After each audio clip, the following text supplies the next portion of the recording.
Head of Public Relations at the Controller and Accountants General's Department, Cephas Adosu, joins us live now with some responses. Mr. Adosu, grateful for your time. Could you explain reasons for this directive? Thank you very much. Good afternoon to you. Good afternoon to your cherished viewers. I'm sure we discussed on the public notice that was issued by the Controller and Accountant General. Right. Okay.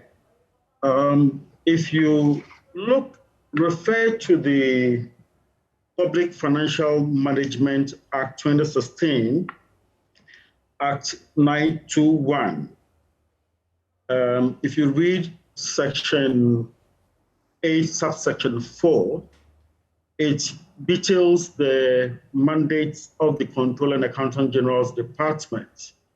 And I want to just dwell on one.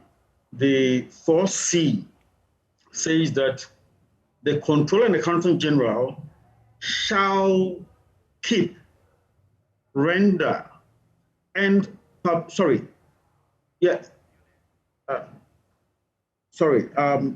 let me rather read the F. It says, shall receive, disburse, and provide secure custody for public funds. So if you look at the first paragraph of the statement that we issued, we said that as part of government efforts to deliver speedy, secured, and verified payroll services to government employees and pensioners, while reducing risks of undeserving payment of claims, the Controller and Accountant General is collaborating with the National Identification Authority to have a harmonized database to facilitate biometric and unique identification of all workers on the Government of Ghana payroll. Right. Basically, it is execution of the mandate of providing safe and secure custody of public funds. Okay, so that's why you're doing this. But do you appreciate the pressure that has come on the National Identification Authority because of the SIM re-registration exercise? So many are already complaining of long queues forming. Many are unable to register for an identification card. Now, the Controller has also come with this directive. Would you please restate your question again? So I'm asking if the department is aware, if you do appreciate the kind of pressure that has come on the National Identification Authority because of the SIM re-registration exercise. Basically, you need a Ghana card to do that, and many Ghanaians are trying to get hold of that. Because of that, there's already a lot of pressure in the system. I guess I'm asking, will the Controller and Accountants General Department make it easier in any way for public sector workers who do not have the ID card? Yeah, I don't think we have made it any difficult for public sector workers to secure their cards. If I do recall, I think yesterday or so, I heard my colleague at the NIA, and among other things, it stated that they have about 34 registration centers and more were being added. So I think that NIA has positioned itself to be able to meet the demands of the of all. I just would wish that we would continue to urge each and every one to avail themselves and register and secure the card. Let me ask you a concern that has strongly been raised by some of the workers, particularly the teacher unions, NATS and NAGRAT. So they say particularly that this is an independent fiat by the department. You have done 0 engagements with them. I appreciate their concern, but we should also understand that the responsibility of protecting public pets is also on our neck. And I'm sure you also are aware that the issuance of the national identity card did not start from today. And so it is best that we all make an attempt to avail ourselves to secure the cards. But your directive only came out this week. Yes, it came out this week. But prior to this, for the past 4 months, Controller has been engaging public sector workers who have been involved in the nationwide training program for the HR and cost center validators. And we kept urging them that you need to sign on to the cards because we are in the process of aligning the two systems. So having listened to the concerns raised already, do you intend extending the time? Because December 1st is just around the corner. We barely have 2 months. Well, I think the first thing that we all need to do is that let's avail ourselves and attempt to register. If the deadline given comes up, we can then sit and review the system, review what the situations are, and if there's a need for us to make amends as far as the deadline is concerned, we would. But the letter just came out just this week.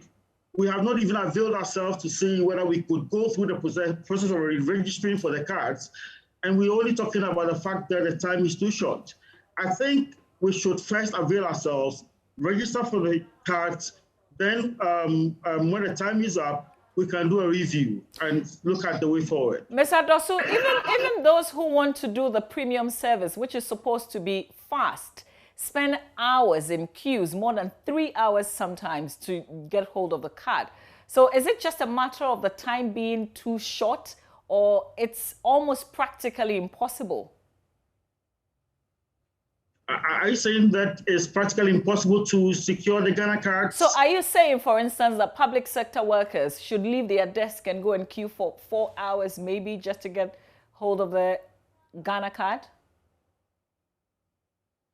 Well, like I said, the NIA, unfortunately, I don't speak for them, and I would not be in a position to tell other interventions they are putting in place to make sure that they decentralize further the processes of issuing and signing on people onto the cards. But with the little that I've gathered from them, I know that currently they have not less than 34 registration centers, which cuts across the whole country. And they are also extending the same facility also all into all districts. They're opening more avenues. So I'm sure that with the kind of challenge they're encountering, they are aware and they are addressing and repositioning themselves to be able to address the challenge as they come. So just finally, before we end the conversation, by December 1st, what happens if you don't have the Ghana card? As it is currently with the statement that we issued, we're saying that if you fail to secure the card, it means that you have not availed yourself to earn your salary. But what I'm saying is that, like Mr. Riley said, there have been concerns. We want to urge all government employees to avail themselves to secure the cards. So are we saying that the Ghana card, is the Ghana card proof that you've done work so that you deserve to be paid? Line, we would be able to review the situations and we'll be informed as to the next line of action to take. Okay, I was just asking finally that, are we saying that the Ghana card is proof that one has worked and so deserves to be paid? You see, let me take you through, the fact that systems evolve. And as an institution, what Controller has done over the years is introduction of many interventions and systems to ensure the sanity and the sanctity of the payroll administration. We have introduced the biometric registration before, which is ongoing. We do what we call the ESPV validation, which is still ongoing. And we cannot say that that is not enough. What we want to do or bring on board is what we call the continuous verification. Okay. Continuous verification, not a one-off thing. All right, sir. And we believe that the National Identification Authority or the database would serve as that purpose. All right. So it's the right way to go. I'm sure we are all concerned about protecting the government purse so there will be enough funds to execute other government projects. All right. And we'll so have to leave the I would rather want to urge all of us to come on board to see to the success of this intervention we're putting in place. We'll have to leave the conversation here. Finally, I think you misspelled my name. I'm Dosu and not Adosu. It's D-O-S-O. Thank you very much. Thank you for the correction. That's the Head of Public Affairs at the Controller and Accountants General Department.